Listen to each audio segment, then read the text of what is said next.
Mari kita buka Lukas pasal 22.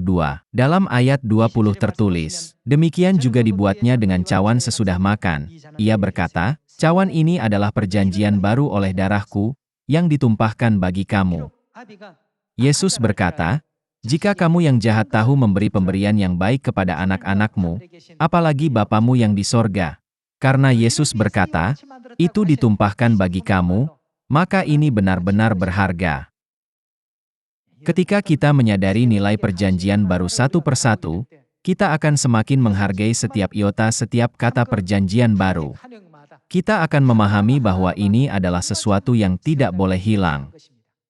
Mari kita lihat Ibrani pasal 9 ayat 14. Betapa lebihnya darah Kristus, yang oleh roh yang kekal telah mempersembahkan dirinya sendiri kepada Allah sebagai persembahan yang tak bercacat, akan menyucikan hati nurani kita dari perbuatan-perbuatan yang sia-sia, supaya kita dapat beribadah kepada Allah yang hidup.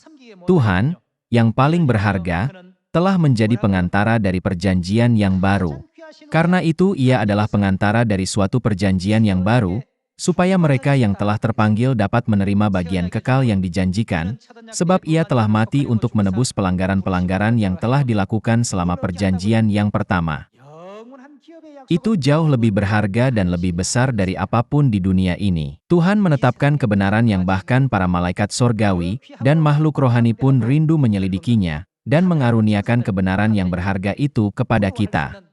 Mari kita lanjutkan melihat di ayat 16. Sebab di mana ada wasiat, di situ harus diberitahukan tentang kematian pembuat wasiat itu. Jadi, apakah perjanjian baru itu? Perjanjian ini adalah kehendak rohani Yesus yang dibuat melalui kematiannya. Sebab di mana ada wasiat, di situ harus diberitahukan tentang kematian pembuat wasiat itu.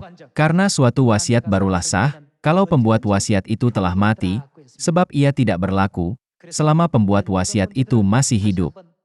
Marilah kita sekali lagi mengukir semua hal ini dalam pikiran kita, sehingga kita dapat mengerti mengapa Yesus sangat rindu makan Paskah, dan juga mengapa para malaikat sorga ingin melihat kebenaran ini. Juga, mari kita pikirkan mengapa Rasul Paulus, yang bisa melihat dunia yang tidak kelihatan, dengan mengatakan, yang kelihatan adalah sementara, sedangkan yang tidak kelihatan adalah kekal.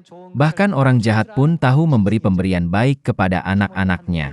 Mengapa Bapa Sorgawi dan Ibu Sorgawi datang ke bumi ini? Apakah yang mereka adakan bahkan dengan menyerahkan nyawa mereka? Itu adalah perjanjian baru. Di dalamnya terdapat nilai berharga, janji akan warisan yang kekal. Kita tidak boleh melakukan kebodohan dengan melupakan atau kehilangan kebenaran perjanjian baru. Apa yang harus kita lakukan sampai kita dengan aman memasuki kerajaan Bapa yang kekal? Kita harus memegangnya sampai akhir. Berharap bahwa semua anak perjanjian baru akan memegang teguh kebenaran dan setia sampai akhir, saya akan mengakhiri khotbah ini. Terima kasih banyak.